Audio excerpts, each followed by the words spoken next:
Buenos días, ¿cómo están? ¿Qué tal todos? Gracias por asistir.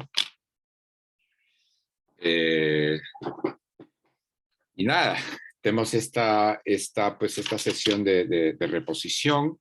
Ya había adelantado que vamos a hablar sobre el espíritu de la tragedia, ¿no?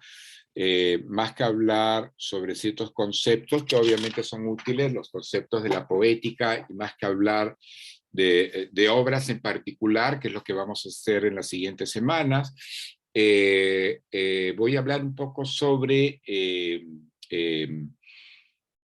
ese espíritu y la tragedia y la idea del destino, ¿no?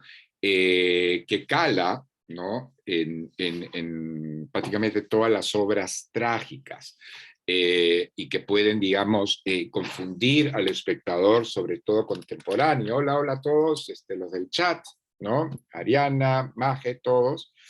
Y bueno, eh, el tema de lo trágico ha sido abordado por poetas, por filósofos, sobre todo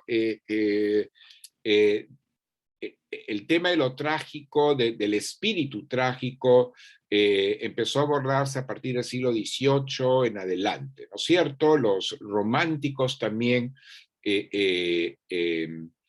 vivificaron este espíritu un poco en respuesta a lo que los románticos, y cuando digo los románticos hablo de una serie de poetas y en menor medida de filósofos que cuestionaron ciertos parámetros o ciertos dogmas cristianos que creían muy rígidos y que creían que no correspondían al sentir de muchas personas, ¿no? Sobre todo las personas de cierto estatus educacional, cultural, social, como quieran.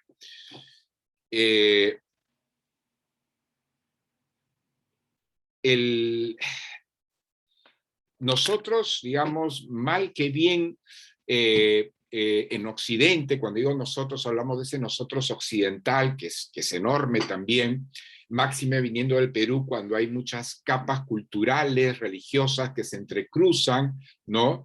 El cristianismo, pues, peruano, con una base andina, precolombina fuerte, no es el mismo cristianismo que se puede manifestar en los Estados Unidos o en Francia o en Italia, ¿no es cierto? Cada pedazo de ese enorme occidente pues tiene sus propias manifestaciones, pero el discurso que predomina, hablando del cristianismo, y también del judaísmo y también del islam, es que descansan en religiones que han incorporado el discurso moral, ¿no? El discurso ético, que no siempre se ha dado en otras culturas. Es decir, sobre todo entre los musulmanes y los cristianos, predomina el discurso o el discurso base, digamos, es el discurso de la salvación o condena humana según nuestros actos, ¿no? Lo que estamos infiriendo, y esto de manera, admito, un poco esquemática, es que cada mujer y cada hombre es dueña y dueño de su destino, de su lugar en post-mortem, de su lugar en la salvación o de su lugar en la condena, ¿no es cierto? Básicamente es eso. El discurso religioso es un discurso por ende moral. Eso no significa que aquellas culturas grandes o pequeñas, digamos, de extensión territorial grande o pequeña, que tienen un sentido religioso no propiamente moral, no significa que no tengan moral. Por supuesto, todas las sociedades tienen que tener patrones de conducta, qué es bueno, qué es malo. Si no, no existe sociedad. Toda sociedad se hace una malagua, ¿no? Necesitamos una estructura moral, todas las sociedades. Solo que hay discursos religiosos que acaparan ese discurso moral, lo integran al culto de una divinidad o al sentido de una cosmogonía, más que otros, ¿no es cierto? En el caso de los griegos y la religión, de lo que sabemos de la religión griega de hace 2500 años o más, es un discurso que parecería no acaparar el sentido moral tal como lo conocemos, ¿no? Y esto lo vamos a ver creo que más claramente cuando veamos, de acá a un par de semanas, veamos Antígona, ¿no? Antígona de Sófocles.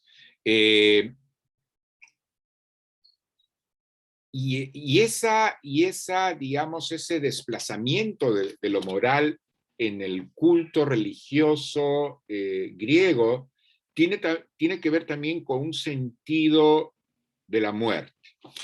Dentro del discurso cristiano, que mal que bien estamos todos familiarizados, seamos cristianos o no, acá hay, imagino que gente que es o es agnóstica o está adscrita a otra fe, que no sea propiamente la cristiana, pero mal que bien, ya que vivimos en el Perú, estamos relativamente familiarizados con al menos ciertos lineamientos generales del cristianismo. Cuando digo cristianismo, hablo un sentido lato, ¿no? Al margen de que vengan ustedes de familias evangélicas o católicas. ¿Qué pasa cuando morimos?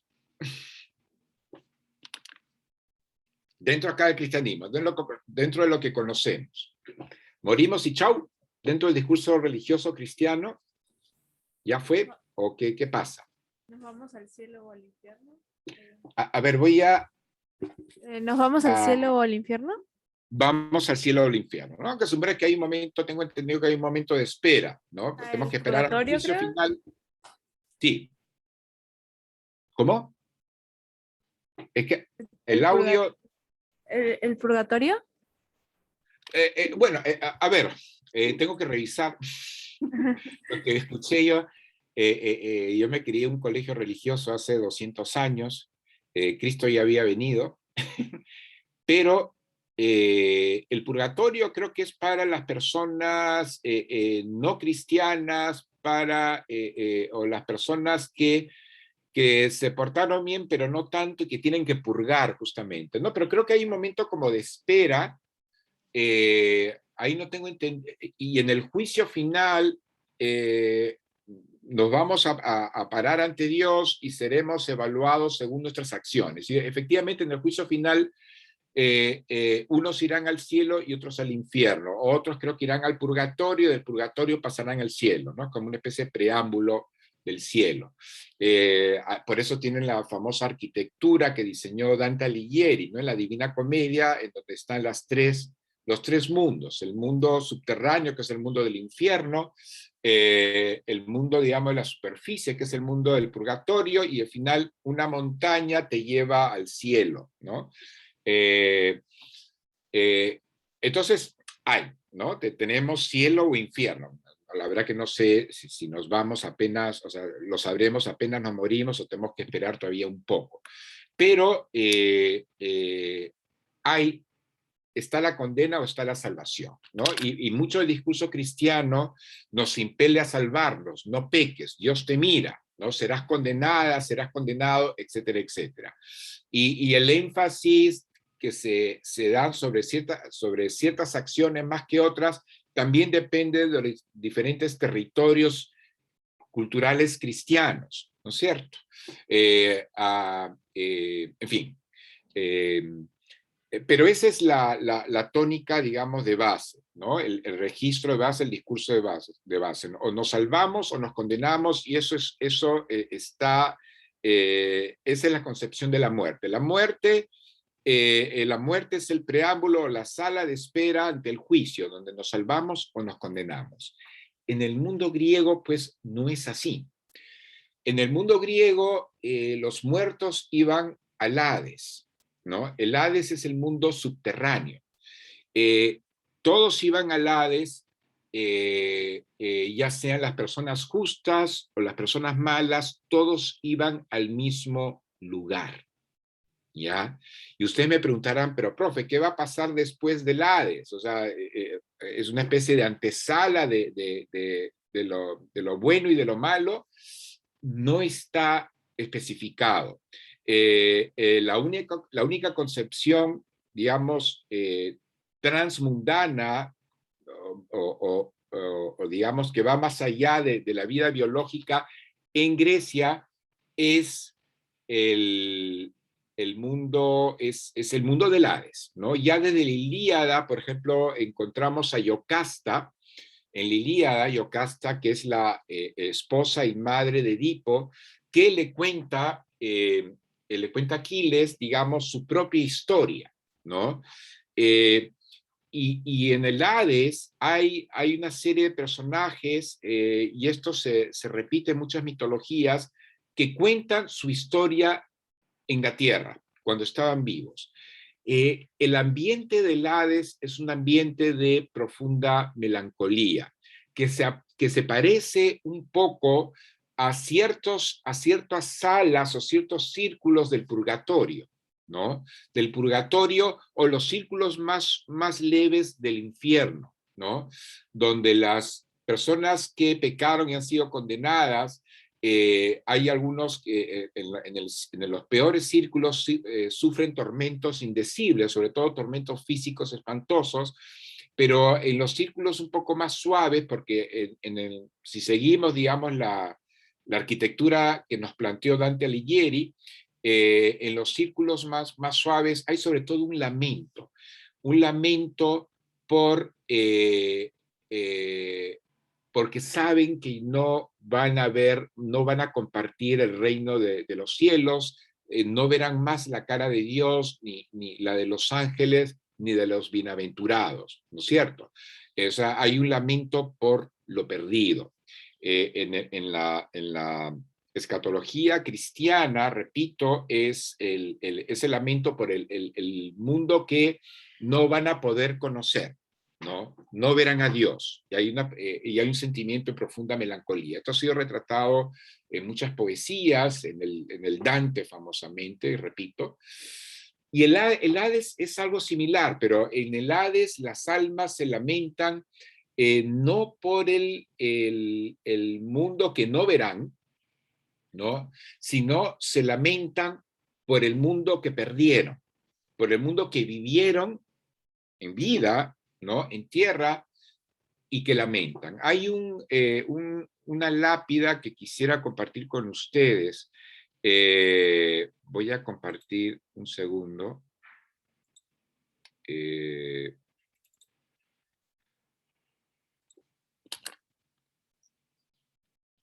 Esta lápida, un momento.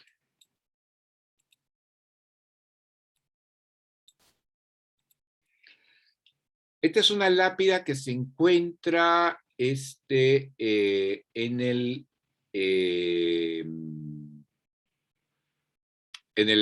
Museo Metropolitano de Nueva York, ¿no? Es una toma de esta lápida, que es una lápida de mármol griega, ¿no? De una niña con sus palomas, ¿no? Es claro, digamos, para los estudiosos, los especialistas, y esto se ha deducido por las diferentes lápidas que se han encontrado del periodo clásico, que en muchas lápidas tenemos a personas en, retratadas, como el caso de esta niña. Se trataba obviamente de una niña de una familia importante, porque la lápida era de mármol y demás.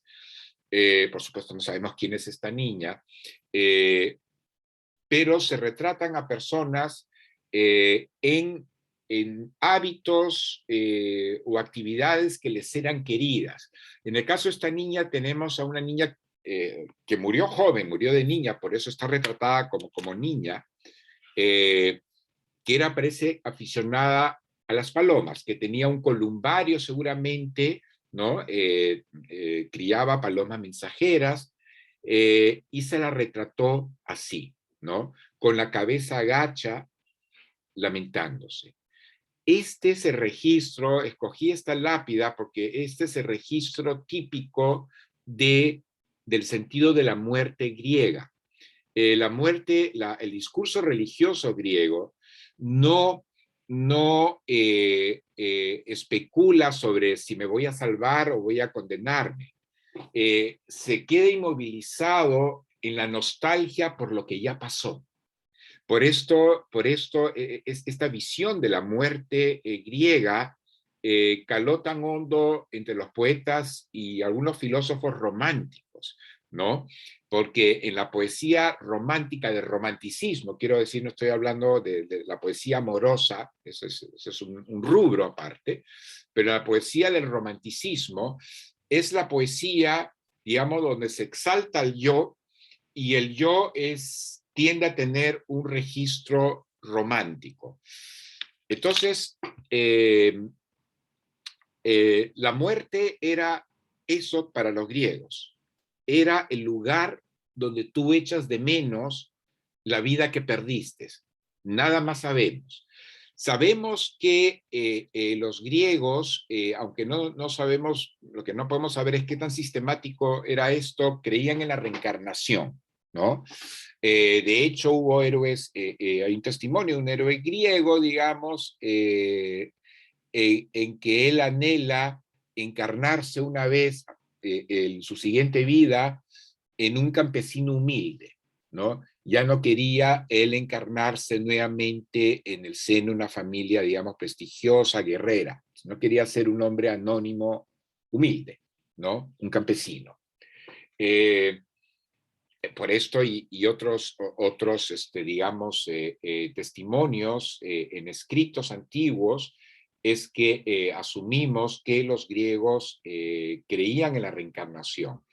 Pero no sabemos mucho más, porque sabemos que en la India, por ejemplo, la reencarnación es una oportunidad, o sea, tenemos la oportunidad de vivir muchas vidas y de mejorarnos en cada vida, aunque podemos también retroceder, ¿no? Podemos llegar digamos, a la vivencia superior de un ser humano, pero si la hacemos mal, en nuestra siguiente encarnación podemos encarnarnos en un animal y comenzar nuevamente todo, ¿no es cierto? Incluso hay la posibilidad de encarnarte una criatura, no una criatura, una entidad inanimada, ¿no es cierto? Una roca, una planta, la planta es un ser vivo. Pero, digamos, hay en esa cosmogonía india que de alguna manera llegó a Grecia, ¿no?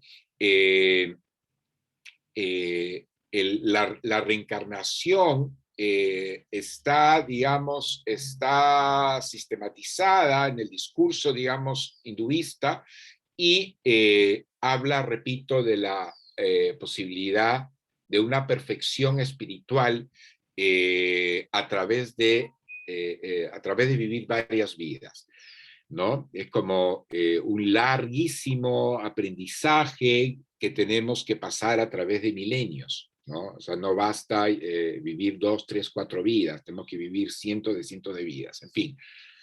Pero no sabemos mucho, de esto no hay muchas cosas escritas en el mundo griego. Entonces, eso por un lado. No hay un discurso de salvación o de condena como lo habría en el cristianismo, ¿no? Que vendría años después. Otra cosa que llama la atención, que también no es único a los griegos, en el mundo andino también se han retratado divinidades demasiado humanas. Cuando digo demasiado humanas, hablo de divinidades que parecen compartir los caprichos y los vicios de los seres humanos. Volviendo al mundo griego, muchas divinidades, y si leemos la Ilíada, vemos que los dioses, ¿no? Los dioses son tremendamente celosos, furibundos, a veces irracionales. Hay una escena en la Ilíada en que Afrodita, la diosa del amor, baja a pelear, pero no sabe pelear bien y le hieren en la mano y empieza a llorar como una paloma, ¿no es cierto? O sea, básicamente la están describiendo como una diosa torpe, por meterse en una actividad, en la actividad de la guerra, cosa que ella no era especialmente dotada. Entonces, Hera es la diosa pataletuda, Zeus es el dios, y esto se ve en varios testimonios mitológicos, es el dios que se encapricha con una serie de mujeres y algunos muchachos también, y así. Hefestos es el dios acomplejado, y hay dioses que son retratados con pasiones humanas, ¿no? Entonces no parecen tener la ecuanimidad de este Dios más abstracto, que es el Dios cristiano y es el Dios musulmán. El Dios judío, curiosamente, es retratado como un Dios celoso de su pueblo, ¿no? Un Dios castigador, ¿no? Entonces, ese Dios judío también comparte ciertos rasgos de esos dioses griegos, iracundos, apasionados, erotizados, ¿no? Eh, Burlones, ¿no? Hay una escena terrible en la Ilíada donde Ajax, que es el soldado griego pues, más heroico de entre los griegos, incluso más que Aquiles, solo que Ajax no tenía la fuerza de Aquiles, y Aquiles tenía una naturaleza semidivina. Ajax era completamente mortal y no tenía la protección de ninguna diosa y ningún dios. Ajax sacaba mal, enloquece, Atenea lo hace enloquecer, y en ese arranque de locura de Ajax, y recordemos que la locura era un castigo divino, Atenea se ríe a carcajadas de él, ¿no? Se ríe junto con los otros soldados al ver cómo Ajax actúa como un loco matando ovejas con su espada. Y el único que se compadece de él, que no se ríe, es Aquiles, ¿no? Aquiles ve a los otros soldados y a la propia diosa reírse. Entonces la diosa parece ser una bullying, una humana más, ¿no? Que comparte la risa de los otros mortales frente a la locura de Ajax. Entonces, ante este retrato de dioses indiferentes por momentos al sufrimiento humano, que se pueden reír del sufrimiento humano, o de dioses que comparten muchos vicios de temperamento de los humanos, tenemos que esos mismos dioses pues castigan tremendamente a los mortales que de algún modo u otro los ofenden, ¿no? Y ahí si nos acercamos pues a la puesta en escena de la tragedia griega, en donde vamos a ver justamente la desmesura del castigo, la idea férrea que se tiene del destino de los seres humanos. O sea, hombres y mujeres dentro del espíritu trágico van a ser castigados, para empezar van a ser castigados en vida. No es que les espere un infierno eterno después de la muerte, sino el castigo va a ser el castigo en vida. El yo cristiano, me corrijo, el yo griego, que comparte en muchas sociedades premodernas, se extiende a la familia. En la modernidad en la que vivimos ahora y hace, digamos, 3 siglos, sobre todo en el ámbito urbano, la familia nos interesa, los hijos nos importan, nuestros padres los cuidamos ya cuando son viejos, y los padres también obviamente cuidan de nosotros cuando nosotros somos niños o adolescentes, ¿no es cierto? O sea, la familia importa, pero hay una división clara entre el yo y la familia. Las leyes, por ejemplo, que se sancionan modernamente, si yo cometo una falta, yo, Enrique Bruce, voy a ser castigado, pero nadie se va a meter con mi familia, ¿no es cierto? Pero sin embargo, en muchos estadios históricos, en muchas culturas, la familia también era castigada junto con el infractor, ¿no? Y en el caso de los griegos, cuando un personaje comete una falta, puede que él o ella no sea castigado directamente, su cuerpo no va a ser castigado, el propio cuerpo que alberga no va a ser castigado, pero a veces, sí muchas veces su hijo o su hija, ¿no? Eh, entonces, no cabe evaluar la dimensión del castigo dentro de los parámetros contemporáneos del yo. Porque muchos dirán, por ejemplo, ¿qué culpa tuvo Hemón en, Hemón es el hijo de Creonte y él va a morir, ¿no? ¿Qué culpa tuvo Hemón ante la imprudencia de su padre Creonte? Porque Hemón va a morir. Y Hemón, al morir, va a ser el castigo de su padre, porque claro, el castigo perfecto para los dioses era la muerte de un hijo o una hija joven, ¿no es cierto? También ese es el sentido del sacrificio humano, que se daba en todas las culturas. Siempre los sacrificados eran gente joven, muchas veces de la nobleza. Los castigos, digamos, los sacrificios eran muy ocasionales, ¿no? Tenemos la Juanita de Ampato, acá en el Perú, que es esta muchacha de 14, 15 años que fue sacrificada en lo alto de una montaña, y los sacrificios humanos, repito, se dieron en todos los lugares y en todos los continentes. Y obviamente no podemos hablar del sacrificio como castigo.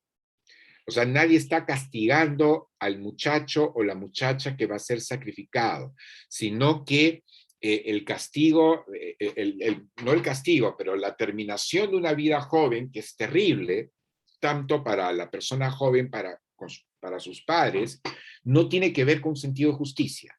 O más bien tiene que ver con un sentido de justicia, pero de balance que está más allá del entendimiento humano. El entendimiento humano se manifiesta en base a leyes escritas. Y otra vez eso lo vamos a retomar con Antígona.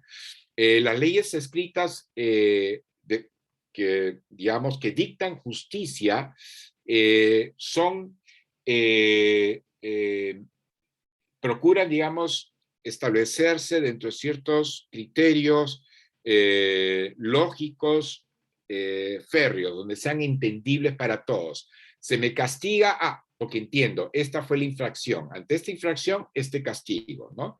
Y la dimensión del castigo, la forma del castigo, pues varía de cultura en cultura, ¿no? Y a veces el castigo también, por ejemplo, está la famosa ley draconiana, donde si yo, por ejemplo, mato al hijo de alguien, ese alguien, según la sociedad en la que vivo, tiene derecho también a matar a mi hijo, ¿no? En ese sentido, la gente joven en muchas culturas, niños y jóvenes, no tenían autonomía propia. Eran valiosos porque eran hijos de, ¿no? Incluso en muchas culturas premodernas o alejadas de la modernidad, un padre tenía derecho a acabar con la vida de su hijo o de su hija, aunque eso se daba rarísima vez, y no tenía que rendirle cuentas a nadie porque su hijo y su hija eran su propiedad, ¿no es cierto? Entonces, en el mundo griego esto también calaba. Entonces hay un espacio, digamos, de misterio. O sea, sencillamente los griegos, tal como está representada la tragedia, ¿no? Las obras trágicas, los griegos estaban sujetos sencillamente al capricho de los dioses, ¿no? Y la valía griega consistía en afrontar el destino, afrontar el castigo, no por una mayor o menor percepción de justicia, porque parece que justicia no había en el castigo, sino que estaban estaban sometidos a la voluntad de un Dios caprichoso, y eso tenía poco que ver con las leyes escritas de la polis o de la ciudad. Las leyes escritas son claras, pero la voluntad de los dioses es difusa, ¿no? Y el valor que podía tomar un mortal era sobrellevar con la mayor dignidad posible el castigo. Esto lo va a expresar muy bien el personaje de Antígona en la obra que lleva su nombre, Antígona, ¿no es cierto? Es una muchacha jovencita que acata la ley de los dioses, la ley que dicta que hay que rendirle ritos funerarios al pariente cercano, y ella le rinde ritos funerarios a su hermano Polinices, que fue declarado por la ley de la ciudad como traidor a Tebas, ¿no? Y ella afronta el castigo con dignidad. Ya veremos la escena de la cueva, donde ella hace un monólogo muy parecido al monólogo que podrían tener mucha gente del Hades. En la escena de la cueva, de hecho, Antígona lamenta la vida terrena que ya no va a tener. Lamenta el que no vaya a casarse nunca, lamenta el que no vaya a tener hijos nunca más, porque va a morir asumimos que a los 13 o 14 años, ¿no? Entonces, ese es el destino, digamos, de lo trágico que encandiló, digamos, encandiló a ciertas sensibilidades, repito, de poetas y de filósofos. No sé si tienen hasta ahora preguntas o comentarios.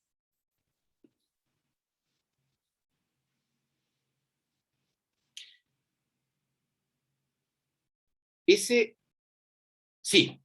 voy a ver, hay un chat aquí. Todo claro, bueno, gracias, Fátima. A ver, voy a leer algunas. Ya, se nos juzga por nuestros pecados, infiernos de la ya. Entonces, como verán, es interesante el cómo hemos, ciertas sensibilidades hasta el día de hoy han recogido este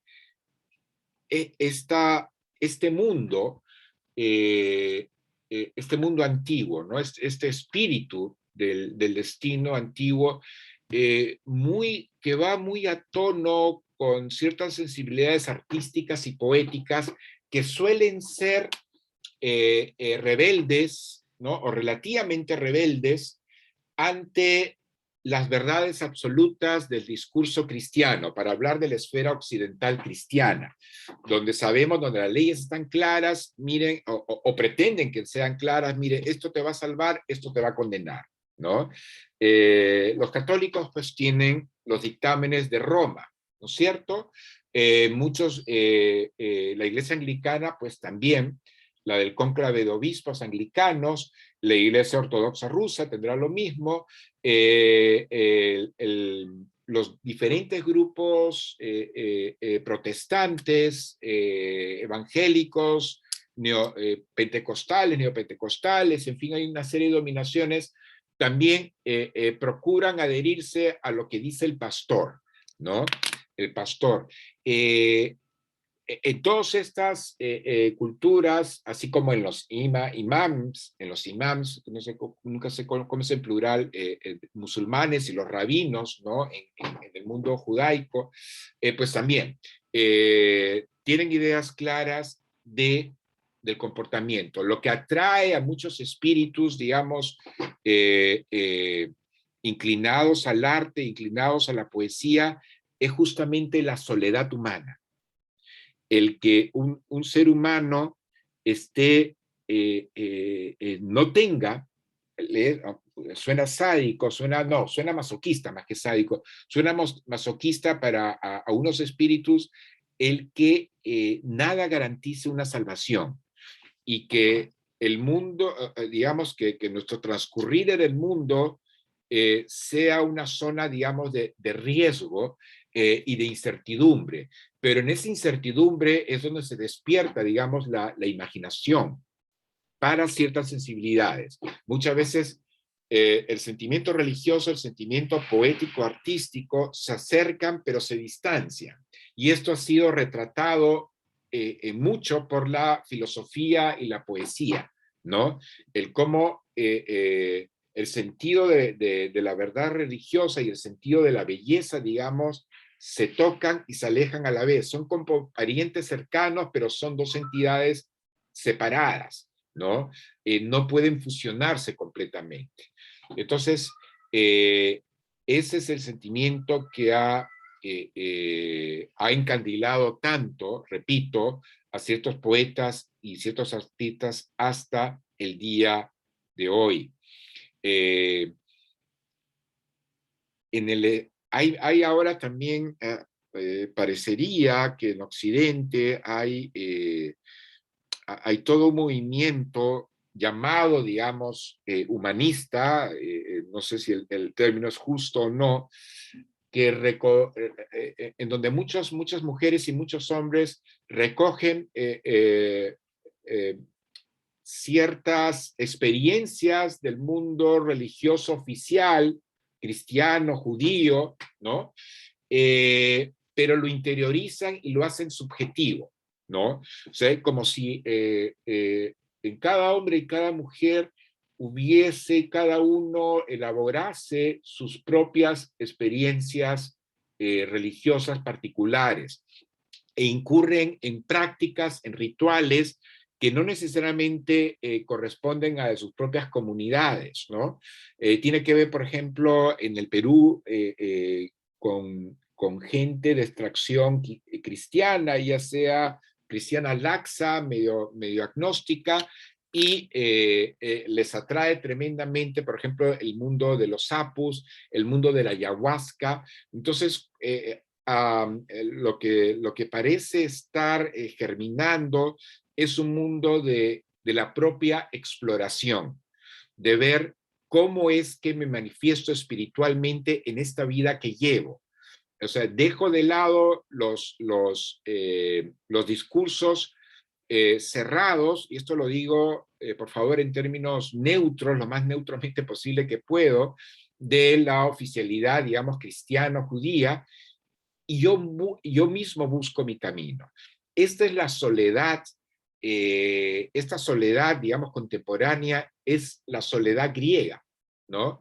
La soledad griega del yo frente al mundo y del yo frente al destino, del yo frente al castigo, del yo frente a sufrir o experimentar placer, el yo frente a la muerte y el yo frente a lo que pasará después. Los griegos básicamente decían, el ser humano está profundamente solo. A los dioses les somos indiferentes. Y eso me hace recordar un bellísimo pasaje de Gustave Flaubert, el escritor francés del siglo XIX, el que escribió Madame Bovary. Él rememora, cuando piensa no en los griegos, pero piensa en los romanos. Los romanos, dos siglos después, 2 o 3 siglos después del nacimiento y muerte de Cristo, estamos hablando del siglo II, el siglo III, dice así Flaubert, ¿no? Y con esto cierro la sesión. Los dioses ya se habían ido, ¿no? O sea, se refería a los dioses romanos, ¿no?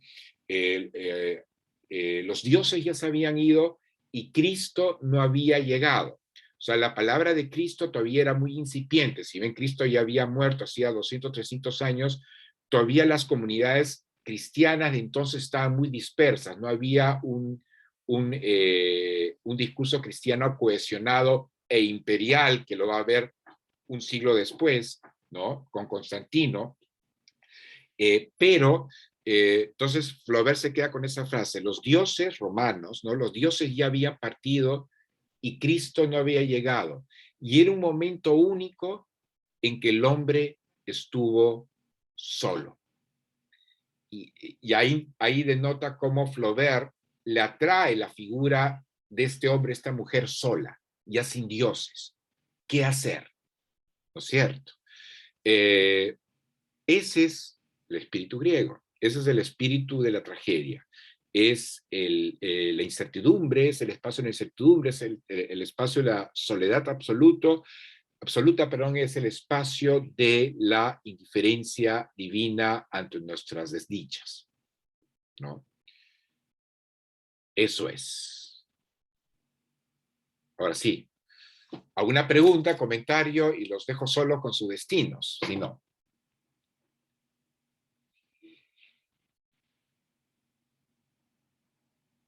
Ok, entonces, pues vamos a ver los diferentes aspectos, aspectos de esta soledad, de este destino humano a lo largo, pues, de las tragedias, ¿ya? Entonces, chicos, nos vemos, pues, el martes, y a cuidarse. Cuídense de los dioses. Pues no se cuiden de los dioses porque pueden cuidarse, pero esperemos que los dioses pongan atención a nuestras cuitas. Entonces nos vemos. Muchas gracias, profe. Chao, profe, muchas gracias. Gracias, profesor, hasta luego. Gracias.